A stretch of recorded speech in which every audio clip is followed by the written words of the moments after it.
શુભ્ન અને જવાબદાર વાલીઓ નમસ્કાર। કોરોના કાળે આપણા સૌની જીવન પદ્ધતિને ઠેસ પહોંચાડી છે, ત્યારે તેમાં સાવધાનીપૂર્વક કેમ જીવવું, તેવું જ કેમ ભણવું તે શીખવું ખૂબ જરૂરી રહ્યું છે। કહેવાય છે ને કે schools building are closed but education is running. વળી આ વર્ષે પહેલવહેલું એવું બન્યું છે કે ધોરણ 10ની પરીક્ષા બોર્ડની હજુ બાકી છે, છતાં આપ સૌ આજના સેમિનાર માધ્યમે ધોરણ 11 સાયન્સમાં પ્રવેશ માટે વિદ્યાધીશ વિદ્યા સંકુલ સંસ્થાને જાણવા, સમજવા અને તેમાં પ્રવેશ લેવા આપ સૌ થનગની રહ્યા છો।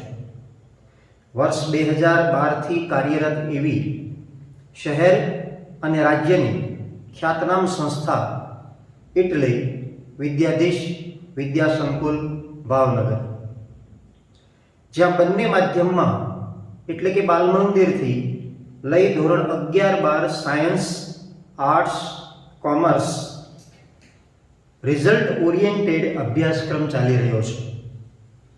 આ સંસ્થાનો ધ્યેય છે કે ટોપથી બોટમ સુધીના વિદ્યાર્થીના વ્યક્તિગત ગુણ તો વધે, પણ સાથે સાથે ભણતર સાથે ગણતર થાય અને એમ કરીને કુટુંબ અને રાષ્ટ્રપ્રેમી એક નાગરિક બને તે રહ્યો છે।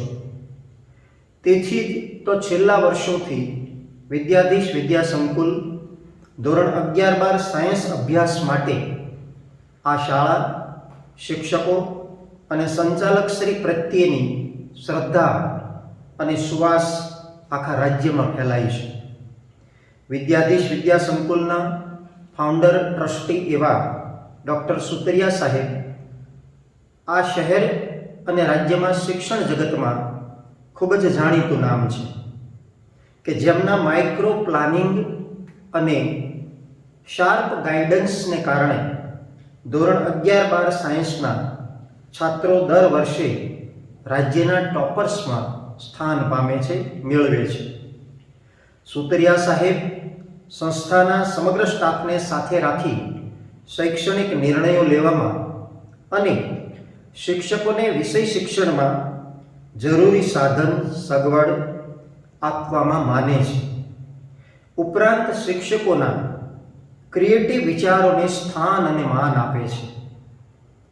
એવી સંસ્થામાં આપનું બાળક પ્રવેશ પામશે તે તમારા માટે મહત્વનું જ નહીં પણ આનંદદાયક રહેશે, કેમ કે આ સંસ્થામાં છેલ્લા વર્ષોથી ખૂબ મોટી સંખ્યામાં પ્રવેશ માટે ઈચ્છુક બન્યા છે સૌ। ત્યારે આપનું બાળક પણ આજની કસોટી આપીને પ્રવેશ મેળવે તેવી મારી હાર્દિક શુભેચ્છા છે। અને હવે સંસ્થાના ફાઉન્ડર ટ્રસ્ટી મહોદય શ્રી સુતરિયા સાહેબને વિનંતી કરું કે તેઓ વિગતે વાત કરે।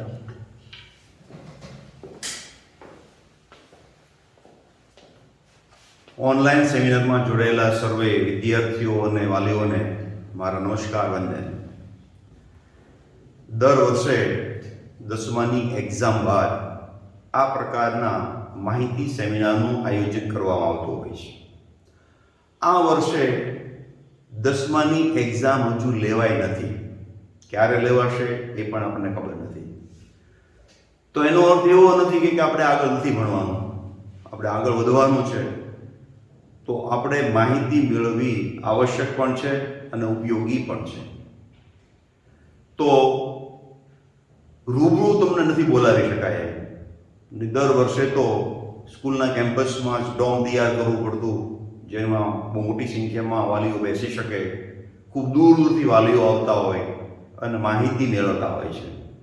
તો આ વર્ષે આપણે ટેકનોલોજીનો ઉપયોગ કરીએ અને ટેકનોલોજી દ્વારા માહિતી તમારી સુધી પહોંચાડવાનો અમે પ્રયત્ન કરીએ છીએ। વિદ્યાધીશ સ્કૂલની સ્થાપના 2012માં કરવામાં આવી અને 2012ની સ્થાપના બાદ અત્યારે કહી શકાય કે ભાવનગરની એક અગ્રણી સ્કૂલમાં તેનું નામના છે। અને આનું મેઇન રીઝન છે કે જે કાંઈ પ્રવૃત્તિ થાય છે તે વિદ્યાર્થીલક્ષી પ્રવૃત્તિ થાય છે. જો પ્રાઇમરી સેક્શન હોય તો એક પ્રકારની એવી સિસ્ટમ હોય કે વિદ્યાર્થીઓનું ઘડતર બહુ સરસ રીતે થાય, માત્ર એજ્યુકેશન નહીં એની સાથે સાથે એનું ઓવરઓલ ડેવલપમેન્ટ, સ્પોર્ટ્સમાં પણ એટલું ડેવલપમેન્ટ થાય, એ ક્વિઝ પણ જીતતો થાય, એ માટે પ્રયત્ન કરતા હોય. 11-12 એક રિઝલ્ટ ઓરિએન્ટેડ વર્ક કરવાનું હોય કે એના આગળ એજ્યુકેશન માટે ફર્ધર એજ્યુકેશન સારી જગ્યાએ એડમિશન હોય. તો દરેક ક્ષેત્રમાં બહુ સરસ વર્ક થાય છે, જેને પરિણામે આજે ભાવનગરમાં વિદ્યાધીશનું એક નામ અગ્રપંક્તિમાં સામેલ છે. આવું થવાનું કારણ શું? તો દરેકને પોતપોતાના મોટો હોય, દરેક પ્રકારના એક ઉદ્દેશ સાથે વર્ક કરતા હોય. અમારો પણ એક ઉદ્દેશ, એક મિશન સાથે મેં વર્ક કરીએ છીએ. અને અમારું મુખ્ય મિશન શું છે? તો કે two provide best education system to the student and prepare them for national and international competition. અત્યારનો સમય કોમ્પિટિશનનો છે, તો જ્યાં સુધી આપણે સ્કૂલ લેવલે એને પ્રિપેર નહીં કરીએ તો આગળ જે કંઈ ચેલેન્જીસ આવવાની છે એ ચેલેન્જ ઉપાડવા માટે સક્ષમ ન બને તો એ સ્કૂલ લેવલે કામ શરૂ થવું જોઈએ. અને ભાવનગર જે આપણું ભાવેના છે કૃષ્ણકુમાર સિંહજીનું, તે એક એજ્યુકેશન હબ તરીકે નેશનલ લેવલે એનું સ્થાન મેળવે. આમ તો આપણે મહદઅંશે સફળ પણ થયા છીએ. ભાવનગરમાં ઘણી બધી સારી સારી સ્કૂલો છે અને જેના બધાની મહેનતથી અત્યારે ભાવનગરની અંદર તમે માનશો કે દૂર દૂરથી બધા અભ્યાસ કરવા આવે છે. છેક અરવલ્લી છે, દાહોદ છે, ગોધરા છે, મુંબઈની અંદર રહેતી ગુજરાતી પ્રજાના બાળકો પણ અહીંયા ભણે છે, કોડીનાર સાઈડથી, વેરાવળ સાઈડથી. તો આટલા મોટો વિસ્તારમાંથી વિદ્યાર્થીઓ અહીંયા આગળ ભણવા આવે છે, એજ્યુકેશન લેવા આવે છે. એનું મુખ્ય કારણ છે કે આપણી ભાવનગરની એક સંસ્કૃતિ, ભાવનગરના જે સ્કૂલો છે એ લોકોની કામ કરવાની પદ્ધતિ અને એનું વાતાવરણ છે, અને એને આપણે આગળ ધપાવવું છે. આજના સેમિનારમાં જે પોઈન્ટ હું ડિસ્કસ કરવા જઈ રહ્યો છું તો એ છે vote to do after 10th. દરેકનો આ પ્રશ્ન હોય છે કે 10મા પછી મારે શું કરવું. જ્યારે આપણે સ્કૂલની પસંદગી કરતા હોઈએ ત્યારે કયા બાબતોનું ધ્યાન રાખવું જોઈએ? Which are the points two be consider when we select the school. As a parents તરીકે હું પણ વિચારતો હોઉં અને જે હું વિચારું છું અહીં આગળ રજૂ કરેલું છે. ઓફકોર્સ વિદ્યાધીશના એક ટ્રસ્ટી તરીકે હું વિદ્યાધીશને રજૂ કરવાનો હોઉં તો એબાઉટ ધ વિદ્યાધીશ વાત કરીશ, અને એમાં કઈ પ્રકારની ફેસિલિટી છે, ફેકલ્ટી છે, પાસ્ટ રિઝલ્ટ, આપણે ક્રિકેટની ભાષામાં કહીએ તો સ્કોરબોર્ડ, કામ કરવાની પદ્ધતિ, મેથોડોલોજી જે ખૂબ જ અગત્યની છે. અત્યારે આપણે ઓનલાઈન ભણવાનું છે, આખું વર્ષ દરમિયાન આપણે ઓનલાઈન ભણ્યા, તો બંને પદ્ધતિ તમને સમજાવવામાં આવશે કે ઓફલાઈન અને ઓનલાઈન પદ્ધતિ કેવી છે. તો આ બાબતોને આપણે ધ્યાનમાં લઈને તમારે સેમિનારમાં માહિતી આપવામાં આવશે. તો અબાઉટ વિદ્યાધીશની જો વાત કરું તો આ જે બિલ્ડિંગ આપ જોઈ રહ્યા છો એ બિલ્ડિંગ માત્ર ને માત્ર 11th and 12th સાયન્સના સ્ટુડન્ટ માટેનું છે. ડે સ્કૂલ છે, એટલે કે સવારે વિદ્યાર્થી આવે 7:30 થી શરૂ કરીને 5:30 કે 6 વાગ્યા સુધી. શિયાળામાં 5:30 હોય, સમરની અંદર 6 વાગે જરૂર પડે એ પ્રમાણે. આ બિલ્ડિંગમાં જ બેસીને એ લોકો વિદ્યાર્થીનો અભ્યાસ કરવાનો હોય છે. આમાં જ લેબોરેટરી આવેલી છે, આમાં જ રીડિંગ રૂમ આવેલા છે. આ બિલ્ડિંગ ટોટલી 11th 12th ને ડિવોટ કરેલું છે. કોઈ બીજી કઈ મુશ્કેલી પડે, કારણ કે સ્કૂલ છે તો સ્કૂલની અંદર કોઈ બીજી પરીક્ષાના કેન્દ્રો આવે તો બીજા બિલ્ડિંગમાં પરીક્ષા લઈ શકે, પણ આને ડિસ્ટર્બન્સ ઊભું ન થાય એ માટે ટોટલી સેપરેટ બિલ્ડિંગ. કારણ કે એક દિવસ પણ 11th 12માં બગડે એવું પોસાય નહીં. જે બીજા બે બિલ્ડિંગ તમે જોઈ શકો છો તો એક ગર્લ્સ માટેની હોસ્ટેલ છે સેપરેટ કેમ્પસમાં, બોયઝ માટેની હોસ્ટેલ છે બીજા કેમ્પસની અંદર. બંને બિલ્ડિંગ અલગ અલગ કેમ્પસમાં રાખેલા છે. જેથી કરીને એક ડિસિપ્લિન મેનેજમેન્ટ કરવામાં પણ સરળતા રહે. હોસ્ટેલની અંદર 8મા ધોરણથી શરૂ કરીને 12મા ધોરણના વિદ્યાર્થીઓ from 8th to 12th, but we are not allowing primary students. That is, we are sorry કે we cannot accommodate all the students. Primary સેક્શનના માટે અમારે અલગ વ્યવસ્થા કરવી પડે, પણ હજુ સુધી એ અમે વ્યવસ્થા કરી શક્યા નથી.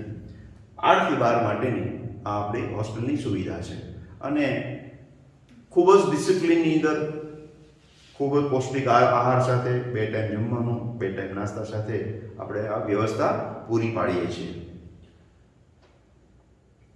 આમ તો આજે સ્લાઇડ મૂકેલી છે, એ સ્લાઇડ ડાયરેક્ટલી કદાચ તમારા માટે ઉપયોગી નથી, પરંતુ તમે બીજાને માહિતી આપી શકો અથવા તમારા નાના ભાઈ બહેન હોય, સગાવાલા હોય, એને ઉપયોગી થઈ શકે. તો નર્સરીથી શરૂ કરીને 12th સુધી ઇંગ્લિશ મીડિયમ અને ગુજરાતી મીડિયમમાં આ ચાલતી સ્કૂલ છે. કોમર્સ, આર્ટ્સ અને સાયન્સ ત્રણેય બ્રાન્ચ આમાં સમાઈ જાય છે. એટલે તમે બીજાના માહિતી આપી શકો એ માટે આ સ્લાઇડનો આપણે સમાવેશ કરેલો છે. તો હવે જે આપણે જે વાત કરવાના છીએ આગળ, આફ્ટર 10th શું કરવાનું, અને એના માટે તો મેઇન સેમિનાર છે આપણો. તો આફ્ટર 10th બે રીતે આપણે ભણી શકાય. 11th-12th કરવાનું, અધરવાઇઝ ડિપ્લોમા કરવાનું. ડિપ્લોમા તો ઇલેક્ટ્રિકલ, મિકેનિકલ, સિવિલ, કોમ્પ્યુટર એવી બધી બ્રાન્ચીસ છે. પણ જો તમારે 11th-12th કરવું હોય તો 3 શક્યતાઓ છે: આર્ટ્સ, કોમર્સ અને સાયન્સ. આર્ટ્સ એટલે શું?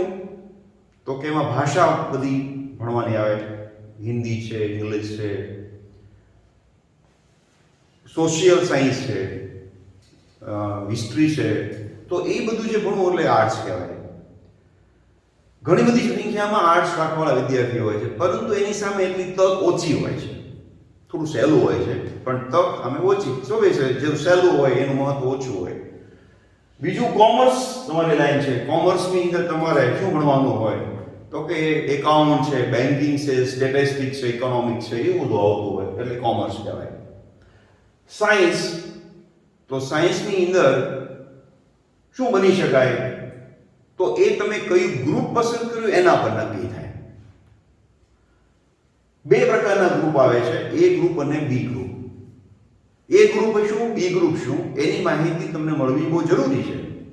ઘણા પેરેન્ટ્સને ખબર બી હશે, ઘણા બાળકોને ખબર હશે, પરંતુ મારા અનુભવ પ્રમાણે બહુ ઓછાને ખબર હોય છે, અને જેને પરિણામે એ નિર્ણય લેવામાં એને મુશ્કેલી પડતી હોય છે.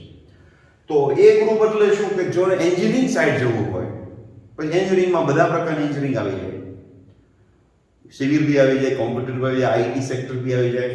તો એને એ ગ્રુપ પસંદ કરવાનું. અને એ ગ્રુપમાં કયા સબ્જેક્ટ ભણવાના હોય? તો કે મેથેમેટિક્સ, ફિઝિક્સ અને કેમિસ્ટ્રી. મેથેમેટિક્સ, ફિઝિક્સ, કેમિસ્ટ્રી એટલે એ ગ્રુપ. અને જો બાયોલોજી રાખવામાં આવે મેથ્સની જગ્યાએ, ફિઝિક્સ, કેમિસ્ટ્રી કોમન, તો એને બી ગ્રુપ કહેવામાં આવે છે. તો કાં તમે એ ગ્રુપ પસંદ કરો અથવા તો બી ગ્રુપ પસંદ કરો.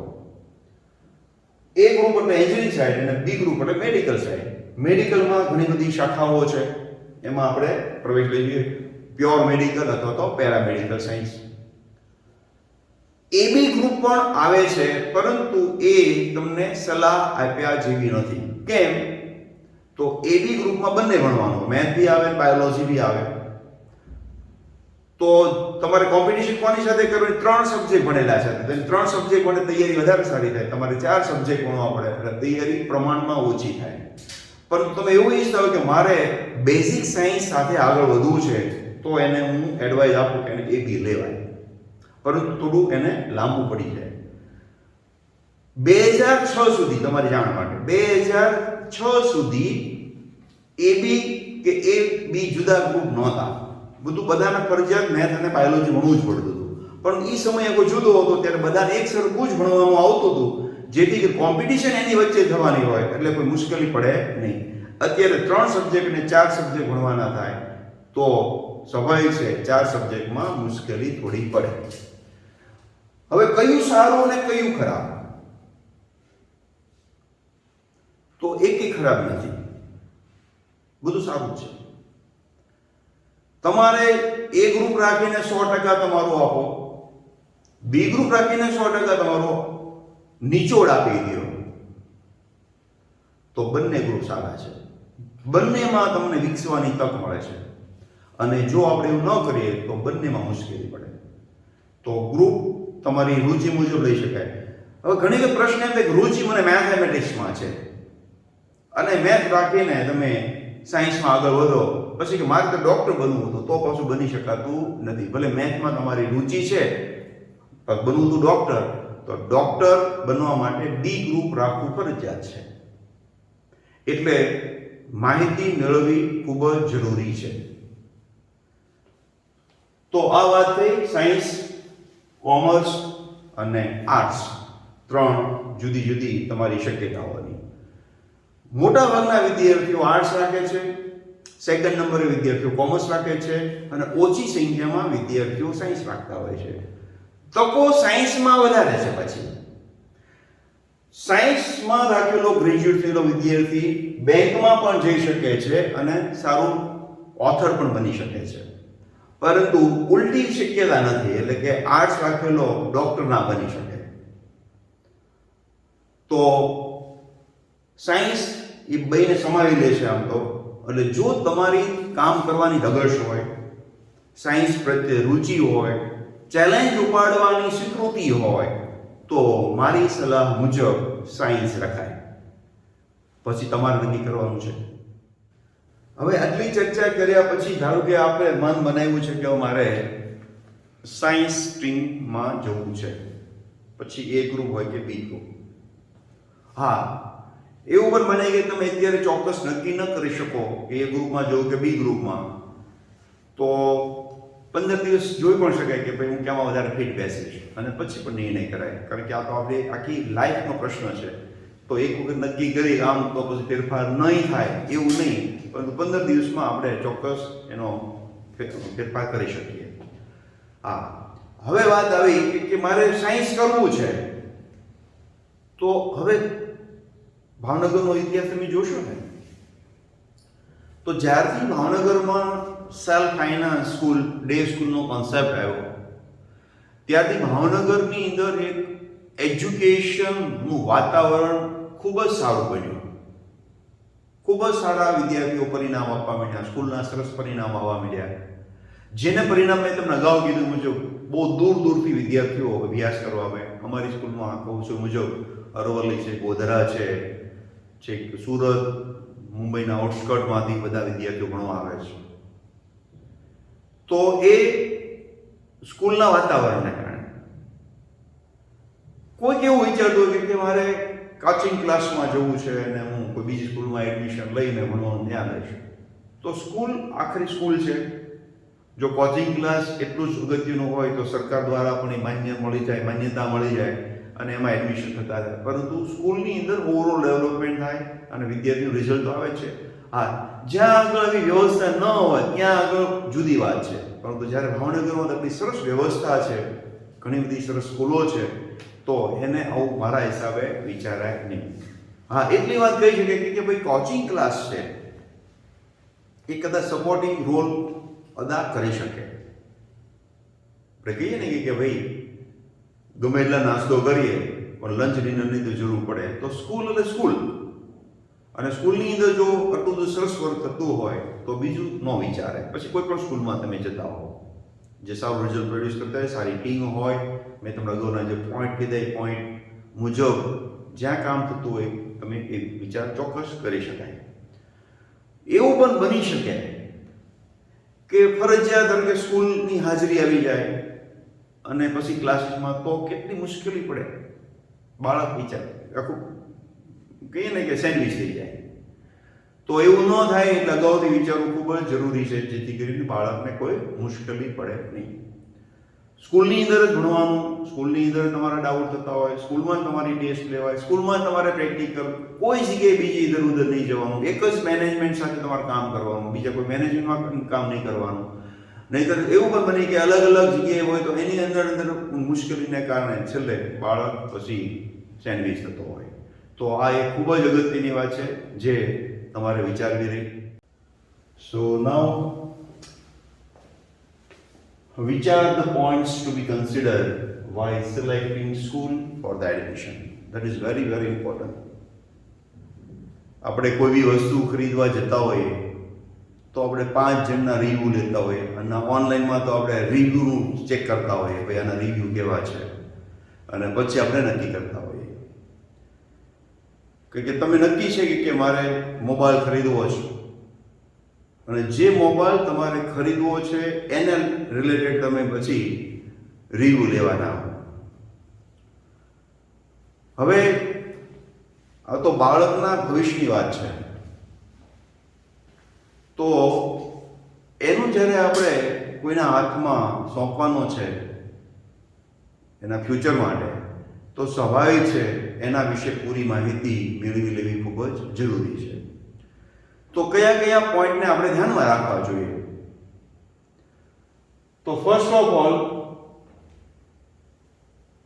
કોઈ પણ સંસ્થાની કરોડરજ્જુ એનું મેનેજમેન્ટ કહેવાય. જો મેનેજમેન્ટ પાવરફુલ ન હોય તો તેની નીચે કોઈ બી વર્ક કરતા હોય એ પોતાનું 100% આઉટપુટ ના આપી શકે, અને જો જે તે કર્મચારી 100% ન આપી શકે તો સ્વાભાવિક છે એની નીચે વિદ્યાર્થીઓ જે વર્ક કરી રહ્યા છે એ પણ 100% આઉટપુટ આપી શકે નહીં. તો મેનેજમેન્ટ ખૂબ જ અગત્યનું છે. હવે મેનેજમેન્ટ છે તો કેવું છે? કોઈ બિઝનેસમેન છે કે એની સાઇડ બિઝનેસ સ્ટાર્ટ કર્યું છે, કે એકેડેમિશિયન છે?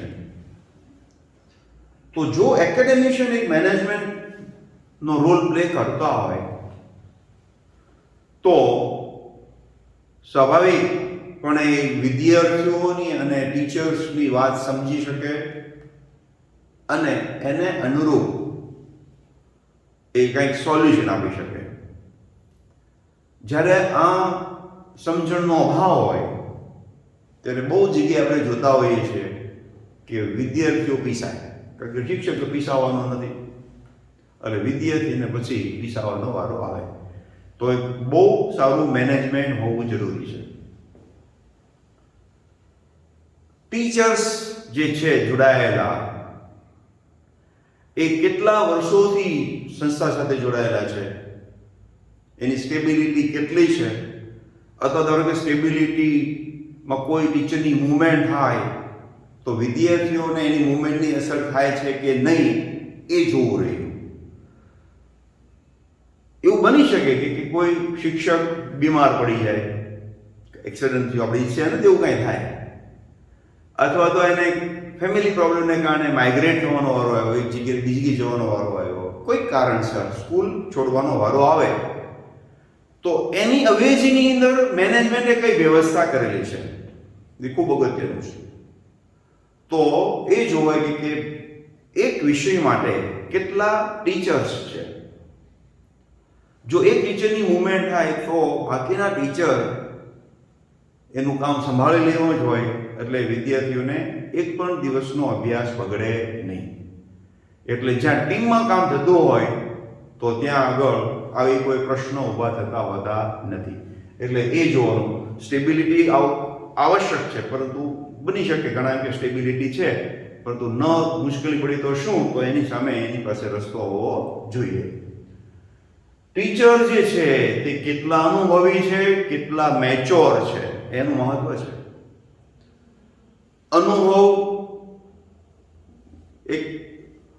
અનુભવ સાથે તમે કામ કરતા હો અને ફ્રેશ જસ્ટ પોસ્ટ ગ્રેજ્યુએશન પૂરું કર્યું હોય અને એ ટીચિંગ લાઈનમાં આવ્યા હોય તો એ બાળકોની સાયકોલોજી ન સમજી શકે, અને ઘણા વર્ષના ભાતું ભેગું થાય ત્યારે ખબર પડે કે બાળકના માનસ કઈ પ્રકારના હોય છે, અને જેને પરિણામે એ વિદ્યાર્થી સામે કઈ પ્રકારની એક્શન લેવી, એને પ્રેમથી સમજાવો કે પછી એને થોડીક આંખ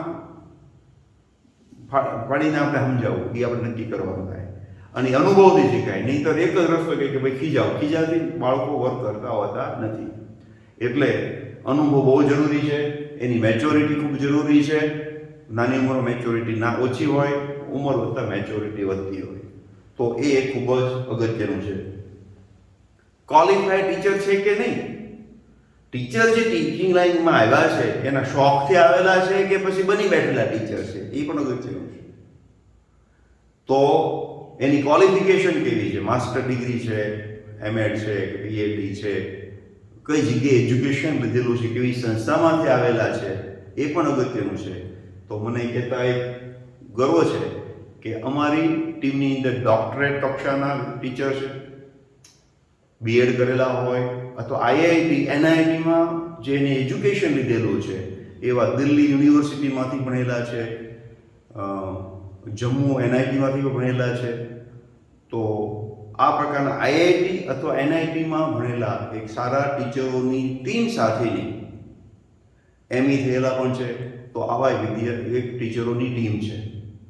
અને ટીમ તરીકે જ્યારે વર્ક કરે, અને વર્ક કરવા માટે બેઝ મેનેજમેન્ટ હોવું જોઈએ, પાછું ઇન્ડિવિજ્યુઅલી શક્ય નથી, તો વિદ્યાર્થીનું ભવિષ્ય હંમેશા સારું બનતું હોય છે. ટીચર્સની સબ્જેક્ટની કોમ્પિટન્સી વિના પોસિબલ જ નથી. એ સબ્જેક્ટ એક્સપર્ટ હોવો જ જોઈએ. જૂના સમયમાં એવું હતું કે માત્ર બોર્ડ આધારિત લર્ન કરાવી નાખે તો પણ ચાલતું, પરંતુ જ્યારે અત્યારે કોમ્પિટિશનનો સમય આવ્યો છે, જેડબલઈ અને નીટ, જેની માહિતી આપણે આપશું, જેડબલઈ એન્જિનિયરિંગ માટે અને નીટ મેડિકલ માટે, એ તો ખૂબ નેશનલ લેવલની એક્ઝામ છે અને એમાં પ્રશ્નો બી એવા હોય છે. તો ત્યાં સુધીનું સમજાવી શકે એવા સબ્જેક્ટ એક્સપર્ટ છે કે નહીં, એ પણ એટલું જ મહત્વનું છે.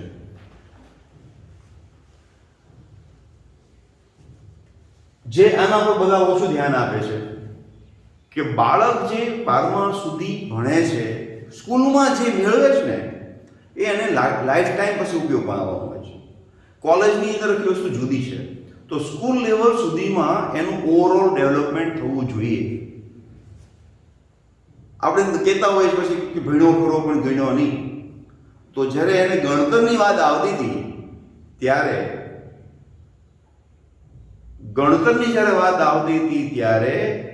એને માત્ર ભણવાનું જ કર્યું.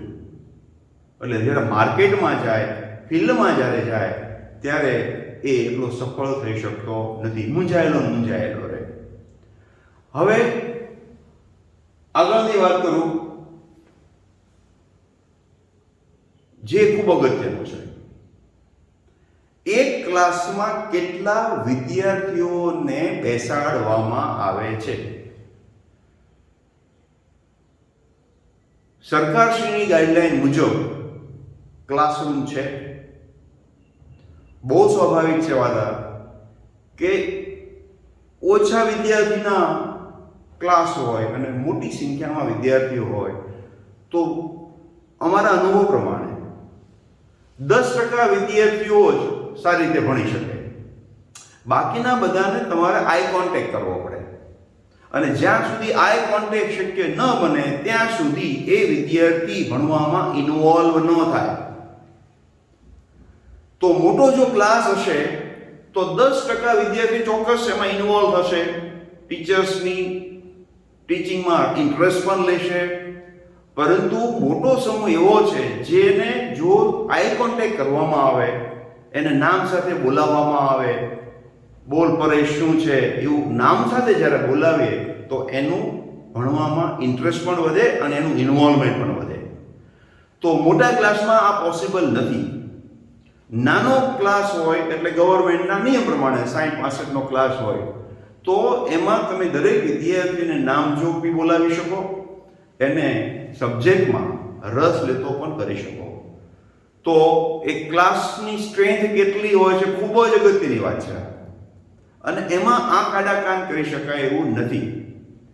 તો આ એક ખૂબ જ અગત્યનું કે ક્લાસમાં કેટલા વિદ્યાર્થીઓને, અને અમે અમારી જે ટીચરોની ટીમ છે એવી રીતે વ્યવસ્થા કરેલી છે કે દરેક ટીચર્સને એક વિદ્યાર્થીનું ગ્રુપ સોંપેલું છે, અને વિદ્યાર્થીઓના મેન્ટર ટીચર કહેવાય. અને મેન્ટર ટીચરની જવાબદારી બને કે આ બાળકો શું કરે છે, એનો પ્રોગ્રેસ કેવો થાય છે. આગળની સ્લાઇડમાં આવશે, પણ આ તમને કહું છું મેન્ટર ટીચર. તો તો એ નાના ગ્રુપમાં પોસિબલ બને, મોટા ગ્રુપમાં એ પોસિબલ બને નહીં. સ્કૂલનું વાતાવરણ. હવે સ્કૂલનું વાતાવરણમાં શું આવે તો કે એક રમી શકે એવું ગ્રાઉન્ડ હોવું જોઈએ, સારા ક્લાસરૂમ હોવો જોઈએ, વેન્ટિલેટેડ, બેઠક વ્યવસ્થા સારી હોવી જોઈએ, સાફ સફાઈ સારી હોવી જોઈએ. એસી આવશ્યક નથી, પરંતુ એસી હોવા એટલે જરૂરી છે કે બાળકો આખો દિવસ અભ્યાસમાં રોકાયેલા હોય તો જો એને વાતાવરણની દ્રષ્ટિએ પણ જો આપણે સપોર્ટ સારો પાડીએ તો એ થાક ઓછો લાગે. થાક લાગે ખરો પણ ઓછો લાગે. આપણે જોઈએ જ ને કે ભાઈ મોટા ભાગના શાકભાજી શિયાળામાં સારા આવે, ઉનાળામાં નથી આવતા. તો રીઝન એનું વાતાવરણ છે. ઈનું ઈતે તુરિયું થતું બંધ થઈ જાય. તો આ જે વાતાવરણ સારું આપણે પાડીએ તો એક એને એસીમાં બેહવાથી કંઈ સારું આવી જવું નથી, પરંતુ એને સપોર્ટ મળે. એટલા માટે ક્લાસરૂમ સરસ મજાના હોય, એની જમવાની વ્યવસ્થા સરસ રીતે હોય. આ બધું બહુ જરૂરી છે. ડિસિપ્લિન, તો વિદ્યાધીશ સ્કૂલની ડિસિપ્લિન ટોપ ઉપર છે. ડિસિપ્લિન એટલે શું? એક પોતાની મેળે નક્કી કરે ડિસિપ્લિન આવી ગયેલા છે. જોર જબરી નહીં. આપણે કે આર્મીની ડિસિપ્લિન જબરજસ્ત હોય, તો એની પર કાંઈ એવી પાબંદી નથી લગાવેલી હોતી, પરંતુ એનું ડેવલપમેન્ટ જ એવું થાય કે હંમેશા નિયમોનું પાલન કરવું, કે જેથી કરીને એની એનર્જી સ્કેટર્ડ ન થઈ જાય, કોન્સન્ટ્રેટ રહે. અને 11-12ની અંદર તો અતિ આવશ્યક છે કે વિદ્યાર્થીઓ પોતાની જે કાંઈ એનર્જી છે એ સંપૂર્ણપણે કેન્દ્રિત કરે માત્ર ભણવા માટે. તો ડિસિપ્લિન જરૂરી છે. સેફટી કેટલી છે? ભાવનગરની ઘણી બધી સંસ્થાઓ હશે, પણ મને એક વાત કહેતા ખુશી છે કે ગર્લ્સની સંખ્યા કમ્પેરેટિવલી જો પર્સન્ટેજ તમે કાઢો તો અમારે મહત્તમ છે ગર્લ્સ ટુ બોયઝનો રેશિયો.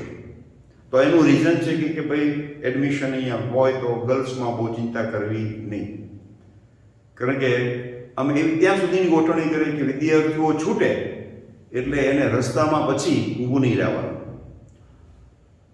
ટીચર્સના ટ્રેક બી આપેલા છે કે પાછળ ક્યારેક ક્યારેક ચેકિંગમાં જાય, જેથી કે બાળકો વચ્ચે રોકાઈ ન જાય.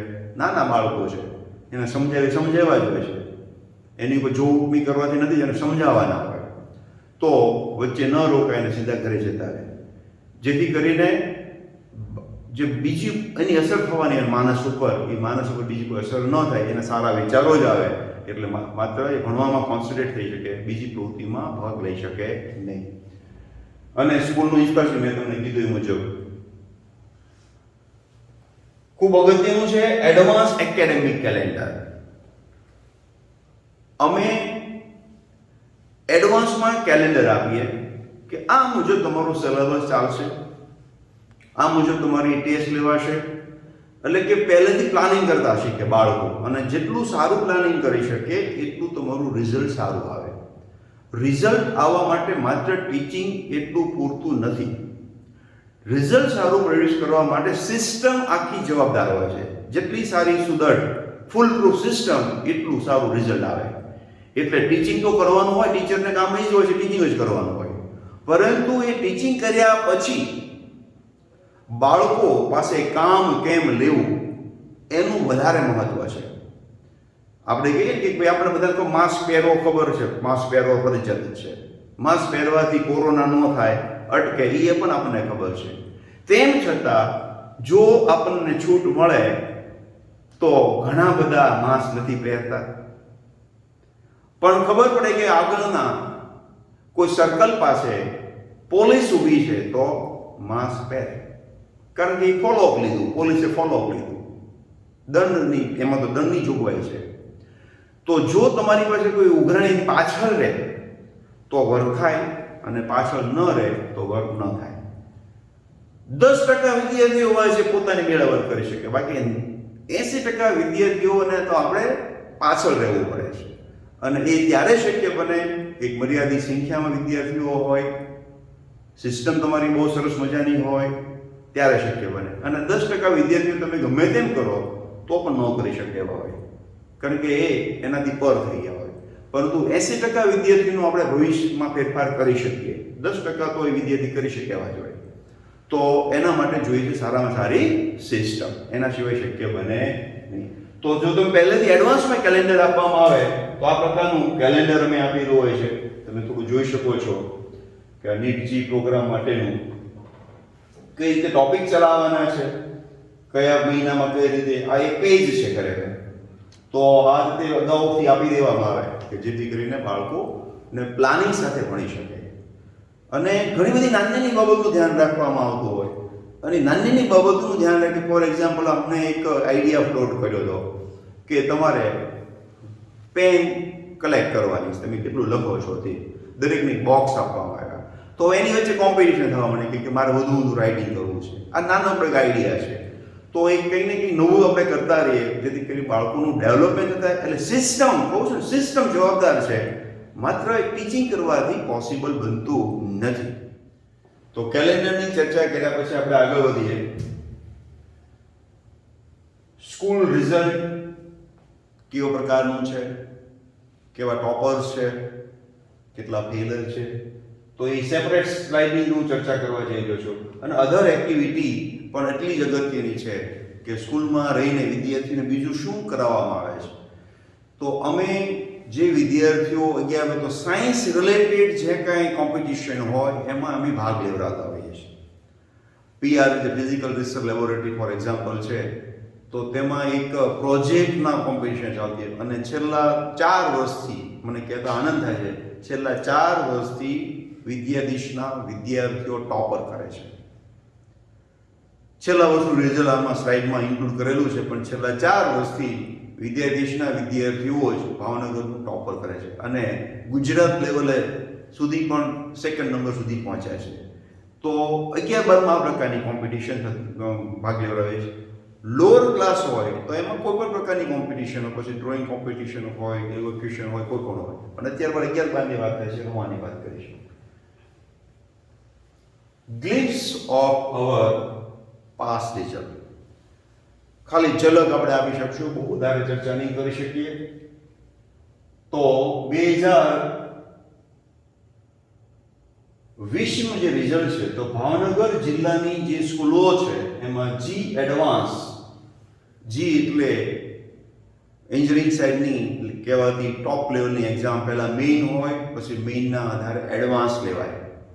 અને એમાં પાસો એક બહુ મોટી બાબત કહેવાય, મોટી સિદ્ધિ કહેવાય. તો એમાં અમે પ્રથમ ક્રમે રહ્યા. જી એડવાન્સ ક્લિયર કરેલા વિદ્યાર્થીઓની સંખ્યામાં પ્રથમ ક્રમે રહ્યા. 9 વિદ્યાર્થીઓ જી એડવાન્સ ક્લિયર કરી, અને બહુ મોટી સિદ્ધિ કહેવાય. જે 2-3 વર્ષ પહેલાં 1-2 આંકડો માંડ આવતો હતો, અથવા નહોતો, એ પહેલાં કોઈ પાસ ના થઈ શકતા. તો એ બહુ સારી બાબત કહેવાય.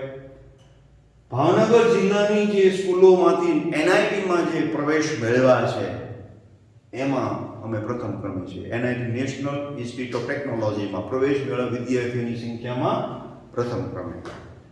એ પછી ભાવનગર જિલ્લાની સ્કૂલોમાંથી 600 ઉપર જેટલા માર્ક લાવ્યા છે. તો 600 ઉપર માર્ક લાવનાર વિદ્યાર્થીની સંખ્યામાં બીજા ક્રમે છે. 600 ઉપર માર્ક લાવનાર વિદ્યાર્થીઓની સંખ્યામાં બીજા ક્રમે છે ભાવનગર જિલ્લાની કોઈ પણ સ્કૂલને ધ્યાનમાં લેતા. તો એ પણ અમારા માટે ગૌરવની વાત છે. અને ભાવનગર જિલ્લામાંથી મેડિકલમાં પ્રવેશ મેળવનાર વિદ્યાર્થીઓની સંખ્યામાં પણ બીજા ક્રમે છે. હવે આવું શાથી શક્ય બનતું હોય છે? તો પહેલા મેં તમને કીધું એ મુજબ મજબૂત મેનેજમેન્ટ, મજબૂત ટીમ, વિદ્યાર્થી પાસેથી કામ લેવાની આવડત, સ્ટાફ પાસેથી કામ લેવાની આવડત, એના નીતિ નિયમો, તો આવું બધું પોસિબલ બને. નહીંતર આ શક્ય બને નહીં. તો એ માટે આખી ટીમને કોંગ્રેચ્યુલેટ કહેવું પડે, વિદ્યાર્થીઓને કોંગ્રેચ્યુલેટ કરવું પડે, એના વાલીઓને પણ આપણે અભિનંદન આપવા રહ્યા, ત્યારે આવું શક્ય બને. તો આ ખૂબ જ એચિવમેન્ટ અમારું છે. નીટ રિઝલ્ટ 2020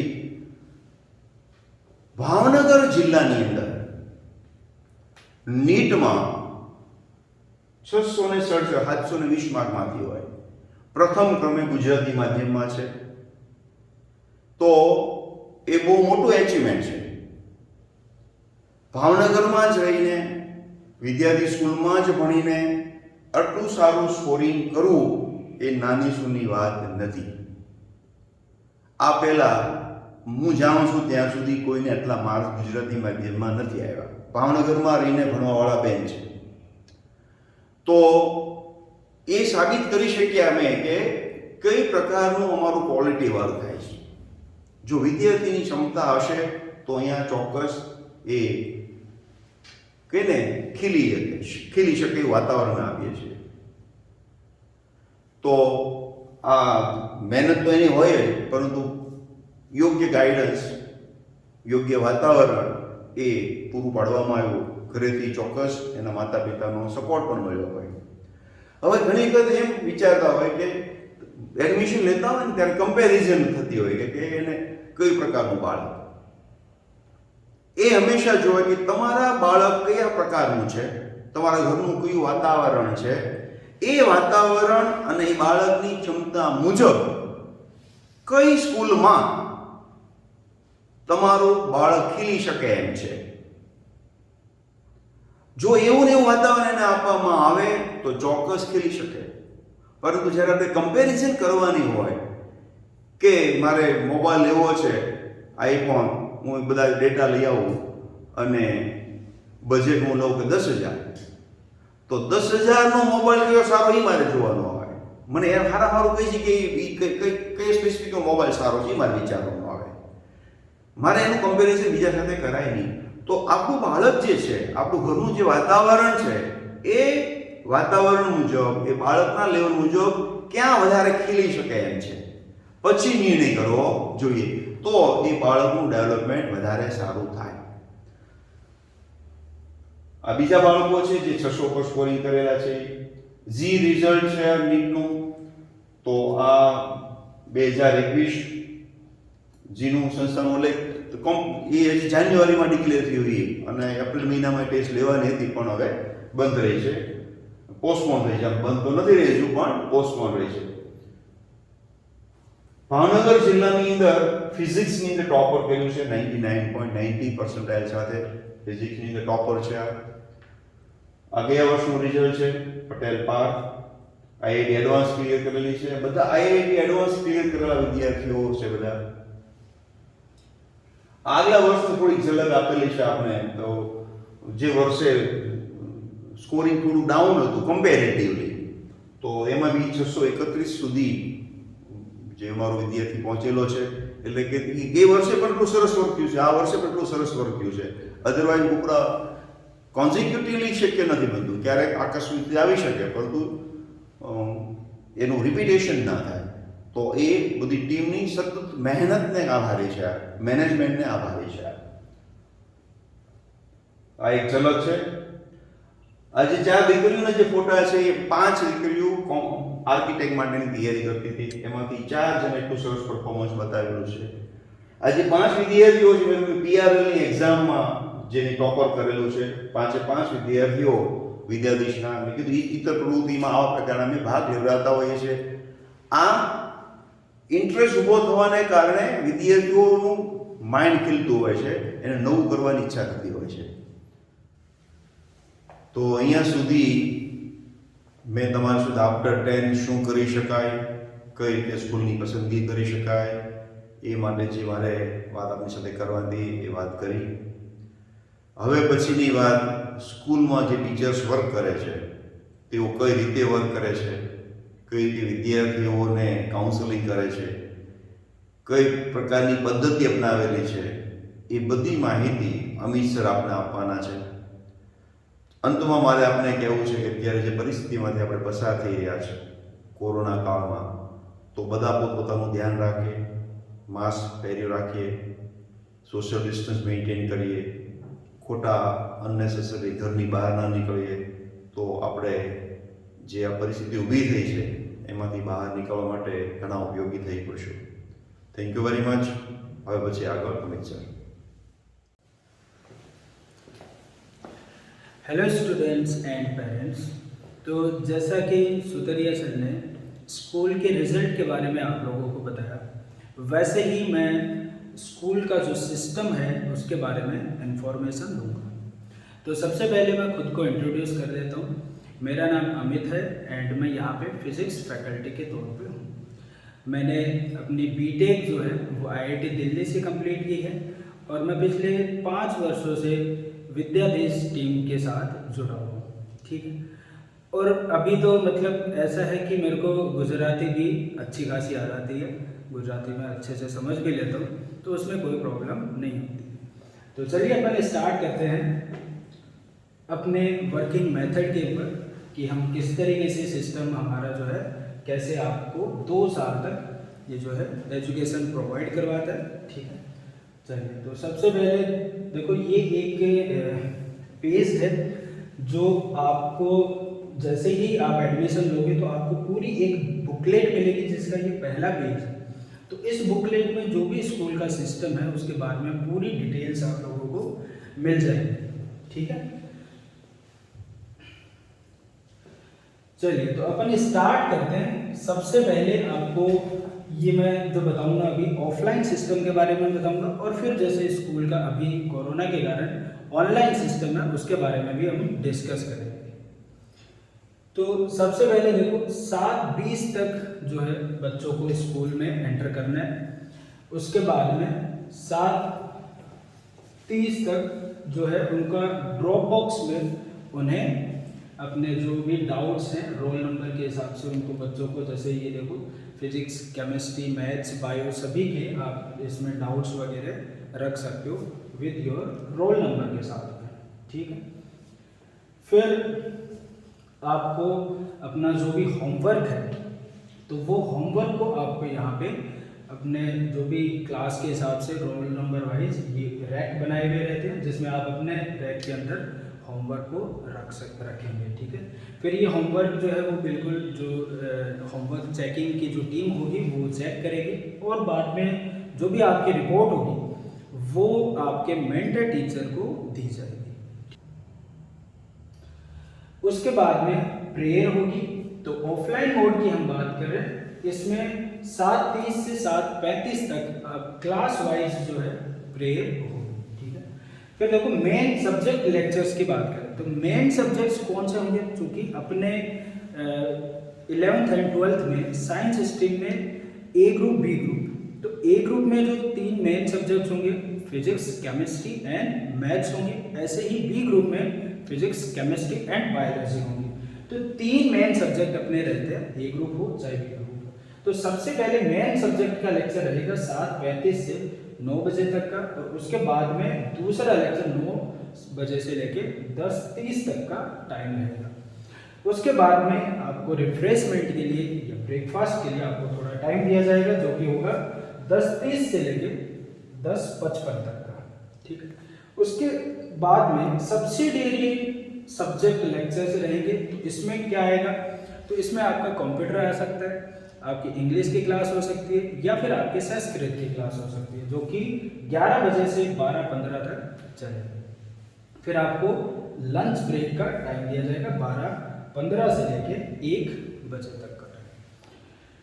इसके बाद में हम आफ्टरनून सेशन की बात कर लेते हैं। तो आफ्टरनून में 1 बजे से 2 बजे तक का जो टाइम है वो आपका जनरली टेस्ट होगा गुजरात बोर्ड का उसमें, ठीक है। 3 दिन आपका टेस्ट होगा, फिजिक्स का 1 दिन होगा, एक किसी दिन केमिस्ट्री और एक मैथ्स या बायोलॉजी। अगर वो टेस्ट वाला दिन नहीं होगा तो फिर आपका उस दिन प्रैक्टिकल रखा जाएगा 1 बजे से 2 बजे तक का, ठीक है। फिर हम बात करते हैं अगला 2 बजे से 3:30 तक आपका जो एक मेन सब्जेक्ट था बच गया था वो कंप्लीट हो जाएगा। तो यहाँ तक तीनों के तीनों मेन सब्जेक्ट्स होंगे, आपको डेली लेक्चर्स आएंगे उनके, अभी 3:30 तक कंप्लीट हो गया। फिर उसके बाद में रिफ्रेशमेंट दोबारा से आपको टाइम दिया जाएगा, ठीक है। तो ये 3:55 तक का टाइम रहेगा एंड उसके बाद में रीडिंग एंड डाउट सेशन रहेगा। तो ये इस तरीके से आपको पर्सनली रोल नंबर वाइज बुला के और डाउट्स वगैरह आपको करवाए जाएंगे, ठीक है, जो कि बच्चे की ग्रोथ के लिए बहुत ही ज़्यादा ज़रूरी भी है। अब इसमें कुछ बच्चे जो हैं कि शर्म मिजाज के होते हैं, स्टार्टिंग में टीचर से उतना घुल मिल नहीं पाते, तो डाउट्स अगर मान लो कि बच्चे शर्म भी आ रही है उनको, तो हम पर्सनली रोल नंबर वाइज सभी बच्चों को बुला के जो है डाउट्स करवाते हैं। हर 15 दिन में संडे को आपका टेस्ट होगा। जेई है ए ग्रुप के लिए, बी ग्रुप के लिए नीट का एग्जाम होगा। 300 नंबर का जेई की एग्जाम होती है और 720 नंबर की नीट की एग्जाम होगी। ये एकदम उसी पैटर्न पे आपका टेस्ट दिया जाएगा जिस पैटर्न पे एनटीए की ओरिजिनल टेस्ट होती है, उसी पैटर्न पे टेस्ट ये रहेगा। ठीक है, फिर ये अल्टरनेटिव वीक में आपको हैप्पी आवर का एक प्लानिंग की है हमने, कि जिसमें मतलब कि बच्चे पढ़ाई कर रहे हैं, साथ साथ बच्चे मतलब एक ही तरीके की लाइफ के कारण क्या रहता है कि बच्चों को थोड़ा सा मतलब उनके हैबिट के अनुसार, उनके जो इंटरेस्ट है उसके अनुसार एक आवर यहाँ पे रहता है हैप्पी आवर का, जिसमें बच्चा क्या कर सकता है कि मतलब अगर किसी को सिंगिंग का शौक है, किसी को ड्राइंग का शौक है, या फिर किसी को मतलब मिमिक्री करने का शौक है, या फिर जैसे बच्चों को और किसी स्पोर्ट्स में किसी और चीज़ का भी अगर शौक है तो वो बच्चे यहाँ पे करेंगे। और एवरी वीक मोटिवेशनल स्पीच रखा जाएगा जो कि सर सुतरिया सर ही लेंगे, और इसमें आपको 5 to 5:30 तक का जो है वीक में एक बार मोटिवेशनल स्पीच होगा, जिसमें बच्चों को इस पढ़ाई से 2 साल तक जुड़े हुए रखने के लिए मोटिवेशन की हमें इवन अगर अपन बड़े लोगों की भी बात करें तो हमको खुद को ही मोटिवेशन की ज़रूरत रहती है। तो बच्चों को तो बिल्कुल, क्योंकि वो तो इधर उधर कई बार दूसरी राह पे भटक जाते हैं, तो उनको एक मतलब वापस से पढ़ाई के लिए साथ में जोड़ने के लिए हर वीक आपका मोटिवेशनल सेशन रखा जाएगा। फिर हम बात करते हैं ऑनलाइन टीचिंग मेथड की। तो अभी तक ऑफलाइन कंप्लीट हुआ ना, अब मैं ऑनलाइन टीचिंग मेथड के बारे में बताऊंगा। तो विद्यादेश में सबसे पहले ये प्रेयर का रहता है, जो कि बच्चों को खुद को ही घर पे ही एक प्रेयर करने के लिए हम बोलते हैं। एंड 8 बजे से लेकर आपका 10 बजे तक जो है एक आवर का फिजिक्स का सबसे पहले लेक्चर आएगा। उसके बाद में 10 बजे से 11 बजे तक आपका डाउट सेशन रखा जाएगा ऑनलाइन ही, जिसमें आप टीचर्स को पर्सनली कॉल कर सकते हैं या फिर आप टीचर्स को पर्सनली मैसेज के थ्रू भी डाउट्स पूछ सकते हैं। ठीक है, फिर हमने 11 से 12 तक का जो है आपका केमिस्ट्री का लेक्चर आएगा, और ऐसे ही 12 से जो 1 का टाइम है उसमें आप केमिस्ट्री के डाउट्स भी क्लियर करवा लेंगे। उसके बाद में जैसा कि अपना गुजरात बोर्ड का टेस्ट रहता है 1:30 से लेकर 2:30 तक का, तो ये आता है ट्यूसडे को फिजिक्स का, थर्सडे को केमिस्ट्री का एंड सैटरडे को मैथ्स या फिर बायोलॉजी का टेस्ट रखा जाएगा। गुजरात बोर्ड का ये 1 घंटे का टेस्ट रहेगा। फिर आप इसकी जो पीडीएफ, आप जैसे ही हम टेस्ट हमने दिया तो उसकी एक पीडीएफ बना के आपको स्कूल की एप्लीकेशन में सबमिट करनी रहेगी, या फिर आप फिजिकली भी यहाँ पे स्कूल में आके उस आंसर शीट को आप सबमिट कर सकते हो, जमा करा सकते हो। ठीक है, फिर 3 बजे से 4 बजे तक का जो टाइम है वो बायोलॉजी या फिर मैथ्स का लेक्चर रहेगा, और 4:30 से 5:30 तक आप क्या कर सकते हैं, डाउट करवा सकते हैं मैथ्स या बायो का।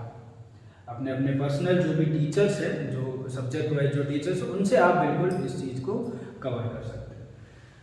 उसके बाद में हम बात कर लेते हैं होमवर्क की, क्लास वर्क, नोट्स हो गए, इनके सबमिशन की। तो देखिए एवरीडे 6 बजे से 8 बजे तक है आपको जो डेली वर्क आपने जो क्लास नोट्स जो आपने बनाए हैं उनकी पीडीएफ बना के ग्रुप में सबमिट करनी रहेगी। और संडे की एक्टिविटी की भी मैं बात करूंगा, तो इसमें जैसे कंप्यूटर, संस्कृत, इंग्लिश का लेक्चर रहेगा आपका, ठीक है, या फिर आपका प्रैक्टिकल लेक्चर्स भी रहेंगे। ठीक है, उसके बाद में जेई और नीट की जो एग्जाम है वो संडे, अल्टरनेटिव संडे को रहेगी, मतलब एक वीक छोड़ के दूसरे वीक रहेगी। तो ये एग्जाम का आपका टाइमिंग भी 2:30 से लेके 5:30 तक का टाइम है। तो ये हर एक वीक को छोड़ के दूसरे वाले वीक में आएगी, तो बच्चों की बहुत अच्छी खासी प्रिपरेशन इसमें हो जाती है, क्योंकि हर महीने में एक तरीके से 2 बार एग्जामिनेशन हो जाएगी, जिससे बच्चों को मतलब आइडिया लगे कि कैसी अपनी एग्ज़ाम आती है, हम किस तरीके से क्या हम गलतियाँ कर रहे हैं, वो सारी चीज़ें धीरे धीरे बच्चों की कवर होती हुई चली जाएगी। अब है कि हम ठीक है, जैसे मान लो कि पढ़ाई तो ठीक है बहुत सारी जगह होती ही है, बट हम how we get best outcome from studies, कि हम बच्चों से किस तरीके से मेहनत करवाएं, हम बच्चों को कैसी एजुकेशन दें, क्या अपने सिस्टम में इन्वॉल्व करें कि जिससे बच्चे और अच्छा रिजल्ट, अपने पोटेंशियल से भी अच्छा बच्चे रिजल्ट लेकर आए। तो उसमें देखो कि हमने ये करा हुआ है, एक ग्रुप स्टूडेंट जो है उनके मतलब जैसे कि मान लो 40 बच्चों का के ऊपर हम एक मेंटर टीचर अलॉटमेंट करते हैं। वो मेंटर क्या करेगा, वो उन सभी बच्चों को गाइडेंस देगा टाइम टू टाइम, और उनके देखो आगे जैसे मैं बताता हूँ आपको कि वो जो मेंटर टीचर होंगे वो आपको रेगुलर कॉल भी करेंगे, साथ ही साथ आपकी काउंसलिंग भी करेंगे, और आपके पेरेंट्स से भी थोड़ी बहुत जैसे बातें करेंगे जिससे आपको पता लगे कि बच्चा कितनी मेहनत कर रहा है। ठीक है, अब इसमें क्या क्या चेकिंग होगी, जैसे फॉलोअप, जैसे मेंटर टीचर जो हैं वो किस तरीके से फॉलोअप लेंगे, उसमें आपको मैं बताता हूँ कि जो लेक्चर अटेंडेंस है वो हम कैसे पता लगाएंगे कि भाई डेली जो आपको क्लास वर्क सबमिट करना पड़ रहा है तो आपने कितनी बार, 15 दिन में कितनी बार या फिर एक वीक में कितनी बार आपने क्लास वर्क सबमिट किया, टेस्ट आपने जो है कितनी बार दिया, उसका पूरा फॉलोअप हम लेंगे। ठीक है, फिर जो टेस्ट के बाद में रिजल्ट की जो एनालिसिस है कि भाई आपके जो टेस्ट है किस तरीके से मार्क्स जो हैं बढ़ रहे हैं या फिर मार्क्स कम हो रहे हैं, तो उसका क्या रीज़न है, कैसे कौन सा सब्जेक्ट आपको मतलब ज़्यादा परेशानी कर रहा है तो उसको कैसे ओवरकम उससे करना है, उसमें कैसे वापस से एक अच्छा रिजल्ट लेकर आना, वो पूरी एनालिसिस होगी और बच्चे के साथ जो है टीचर डिस्कस करेंगे। फिर जैसे होमवर्क है तो इसमें भी क्या रहता है कि जैसे आपको अलग अलग मटेरियल दिया जाएगा, फिजिक्स, केमिस्ट्री, मैथ्स, बायो का, जो आपको खुद से सॉल्व करते रहना है, जिनके डाउट्स आपको टीचर्स को पूछने वो भी कवर किया जाएगा कि भी आपने कितनी, जो भी आपको मटेरियल के थ्रू दिया जा रहा है, असाइनमेंट के थ्रू दिया जा रहा है, वो आप कितना कवर कर रहे हैं, वो भी मेंटर टीचर बिल्कुल उसका ध्यान रखेंगे। फिर जो है पेरेंट्स टीचर मीटिंग भी रेगुलर बेसिस पे होगी।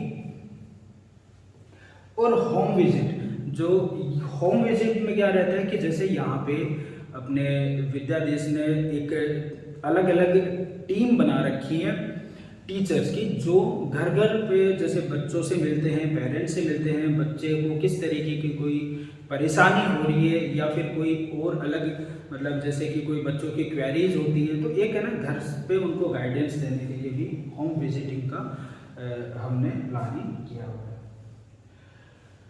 तो आप जो है हमसे कैसे कनेक्ट होंगे ऑनलाइन, उसके बारे में मैं आपको बता देता हूँ कि विद्यादेश की एक एप्लीकेशन होगी और उस पर आपको लॉगिन आईडी वगैरह यूज़र आईडी मिलेगी, उस पर आप सारे वीडियो लेक्चर्स देख सकते हैं, उस पर आपको जो अपकमिंग आगे आने वाले जो टेस्ट होंगे उनके बारे में इंफॉर्मेशन रहेगी। ठीक है, उस पर आपको जो स्टडी मटेरियल है वो आपको मिल जाएगा, टेस्ट जो होगा वो भी आप ऑनलाइन दे पाएंगे। तो ये अपना, तो अभी हम बात कर रहे थे additional study material for JEE and NEET. इसमें देखिए आप जैसे यहाँ पे देख सकते हैं कि ये फिजिक्स का मटेरियल, जैसे केमिस्ट्री, मैथ्स, बायो, सभी के मैंने एक एक जो है फ्रंट पेज आपको दिखाया हुआ है। तो ये मटेरियल करना बच्चों के लिए बहुत ज़रूरी है। कैसे? क्योंकि हमें पता है जेईई के एग्ज़ाम हो चाहे नीट की हो, जेईई है तो उसमें 90 क्वेश्चन पूछे जाते हैं 180 मिनट में, और नीट में 180 क्वेश्चन पूछे जाते हैं 180 मिनट में। तो उसको वहाँ पे उस कम टाइम में सोल्व करने के लिए बच्चों को बहुत ज़रूरी है कि यहाँ पे ये आदत बच्चों की प्रैक्टिस में डाली जाए। तो वो हम किस तरीके से करते हैं कि बच्चों को बहुत सारा मटेरियल जो है प्रोवाइड किया जाता है ताकि बच्चे अंदर उसमें जो क्वेश्चंस हैं वो सॉल्व करते रहें। ठीक है, तो चैप्टर वाइज आपको मटेरियल मिलेगा जिसमें बहुत सारे क्वेश्चंस होंगे। ठीक, अब ये जो मटेरियल है वो किस तरीके से बनाया हुआ होता है उस पर मैं आपके साथ 2 मिनट बात करूँगा। कि जैसे सुतरिया सर है तो वो हम सब टीचर्स के साथ जो हमारी मीटिंग होती है, एक वीक में हम एक बार मीटिंग करते ही हैं, जिसमें हम हमेशा बच्चे को बीच में फोकस करके और उसका कैसे बेटरमेंट हम कर सकते हैं उस चीज़ को हम निकालने की कोशिश करते हैं। तो उसी का ये एक तरीके से रिजल्ट है जिसमें लेयर बाय लेयर काम किया गया है। जैसे कि अगर मैं सीट की बात करूँ तो इसमें क्या रहता है कि हर तरीके के बच्चे के लिए, जैसे हमने जो इसमें क्वेश्चंस का जो अलग अलग पार्टीशन बनाए कि भाई पहले इजी तरीके के क्वेश्चन है, फिर मीडियम, फिर बाद में धीरे धीरे उनका लेवल, जैसे एक लाइन, एक लेयर बाय लेयर जो काम होता है उस तरीके से मटेरियल बना हुआ, ताकि हर तरीके का बच्चा जो है मटेरियल सॉल्व करे और आगे धीरे धीरे वो ग्रोथ करे। साथ ही साथ डीपीपी जो है, डेली प्रैक्टिस प्रॉब्लम जो होती है, तो इसमें हम ये भी बच्चों को प्रोवाइड करवाते हैं, जिसमें क्या रहता है कि जैसे मान लो कि हम चैप्टर्स में काफ़ी चैप्टर्स हमने पढ़ लिए, तो जो पुराने चैप्टर्स भी हैं जिनके हम टेस्ट में तो पुराने चैप्टर्स को साथ साथ बीच बीच में कवर करते ही हैं, बट उसको रिवाइज करने के लिए हम डीपीपी के तौर पे, डेली प्रैक्टिस प्रॉब्लम के तौर पे हम उसको बच्चों को कुछ क्वेश्चंस देते हैं, तो उनसे बच्चों का क्या है कि साथ साथ रिविजन होता रहता है। ठीक है, मटेरियल की अगर मैं बात करूँ तो ये मटेरियल जब मान लो कि एक सीट, एक ये जो पूरी की पूरी जिसमें काफ़ी सारी एक्सरसाइजेज आपको मिलेंगी, वो कंप्लीट होने के बावजूद आप अपने अगर वो कंप्लीट कर लिया है तो आप दूसरी सीट भी हमसे उसी चैप्टर की दूसरी सीट भी ले सकते हैं। अगर कोई बच्चा दूसरी सीट भी कंप्लीट करता है तो हम उसको तीसरी सीट भी दे सकते हैं। ठीक है, तो इस तरीके से बच्चों की जो है पढ़ाई करवाई जाती है। उसके बाद में हम बात करेंगे कैंपस में जो भी फैसिलिटीज़ प्रोवाइड कराई गई हैं आपको, उनके बारे में एक एक करके हम बात करें। तो सबसे पहले आप देखिए फिजिक्स की लैब की बात कर लेते हैं। तो इसमें जो ये फिजिक्स की लैब है जिसमें आपको कुछ इंस्ट्रूमेंट्स जो है वो दिखाई दे रहे हैं। फिर जैसे केमिस्ट्री की लैब है, तो इसमें भी जैसे बच्चे की अलग अलग टेबल के हिसाब से पूरे ये जो केमिकल्स है वो रखे हुए इस तरीके से, टेबल नंबर 14 है, टेबल नंबर 13, इस तरीके से पूरा सिस्टमेटिक काम है। अगर अपन बायोलॉजी की बात करें तो उसमें भी जैसे स्पेसिमेंस रखे हुए हैं, साथ ही साथ बायोलॉजी में माइक्रोस्कोप वगैरह उन सब की भी ज़रूरत पड़ती है, तो वो सारा आपको प्रोवाइड करवाया जाता है। फिर जैसे आप यहाँ पे देख सकते हो कि बच्चों को जैसे रीडिंग के लिए अलग से मतलब एक कैबिन के तरीके से बच्चों को प्रोवाइड किया जाएगा जिसमें वो रीडिंग कर सकते हैं। कंप्यूटर लैब, तो कंप्यूटर की क्लासेज के लिए जैसे आप देख सकते हो यहाँ पे अलग अलग कंप्यूटर्स की ये रखे हुए हैं और बच्चों को फैसिलिटी प्रोवाइड कर रहे हैं। स्कूल बस फैसिलिटीज़ भी अवेलेबल होगी।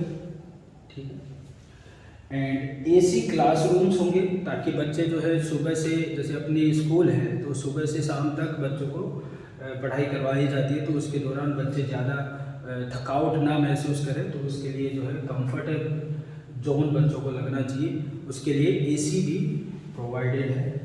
हॉस्टल्स की हम बात कर लेते हैं तो देखो विद्यादेश में बॉयज़ एंड गर्ल्स दोनों के लिए अलग अलग हॉस्टल की फैसिलिटीज़ हैं, जिसमें जो बच्चे हैं वो कैंपस में ही मतलब रहते हैं और मतलब साथ साथ जो अपनी स्कूल की जो टीचिंग की जो टीम है वो भी विज़िट करती है हॉस्टल्स में, ताकि बच्चों की पढ़ाई के बारे में थोड़ा और रिव्यू लिया जाए, उनकी जो भी प्रॉब्लम्स है उनको भी सॉल्व किया जाए, तो एक बेनिफिशियरी है ये भी।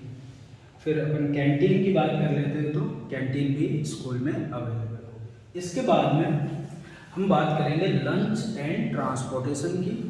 तो देखिए लंच में स्टूडेंट खुद से अपना लंच बॉक्स स्कूल में लेके आ सकता है, और जो भी प्रोवाइडेड बीच में जो भी आपको टाइम दिया जाता है रिसेस का, बीच में थोड़ा रिफ्रेशमेंट के लिए टाइम दिया जाता है, उसमें बच्चे खाना खा सकते हैं, उसमें कोई प्रॉब्लम नहीं है।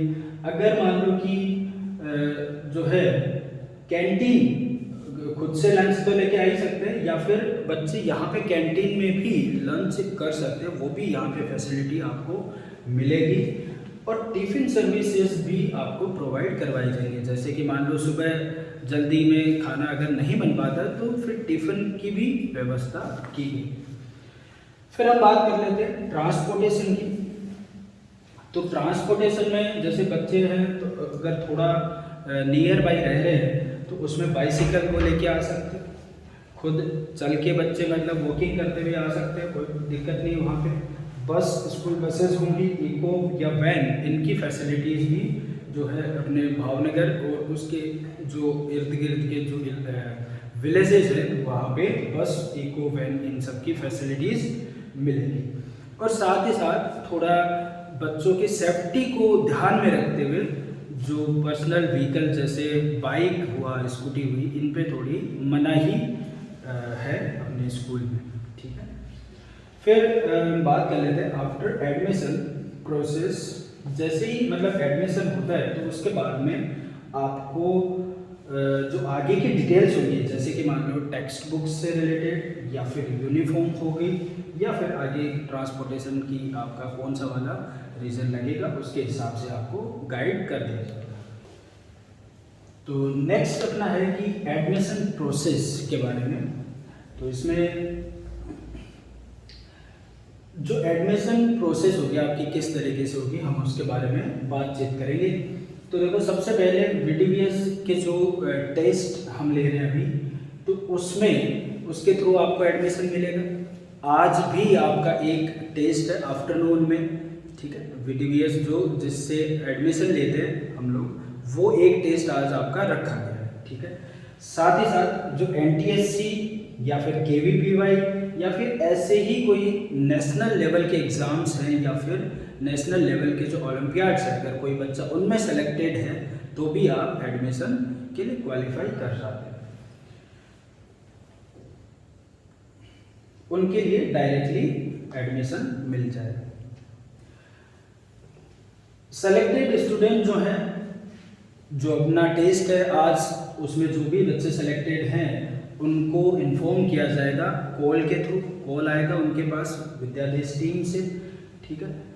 और जैसे स्कॉलरशिप की अगर अपन बात करें तो स्कॉलरशिप जो है वो जैसे ही स्कूल्स ओपन होंगी तो उसमें हम ऑफलाइन एक टेस्ट कंडक्ट करेंगे। उसमें आपकी रैंकिंग के हिसाब से आपको स्कॉलरशिप मिलेगी पहले। फिर जो स्टूडेंट्स हैं जिन्होंने NTSC, KVPY या फिर इस लेवल के अदर जो नेशनल लेवल के एग्जामिनेशन हैं जिन्होंने क्लियर किया हुआ है, उनको डायरेक्टली स्कॉलरशिप भी मिलेगी।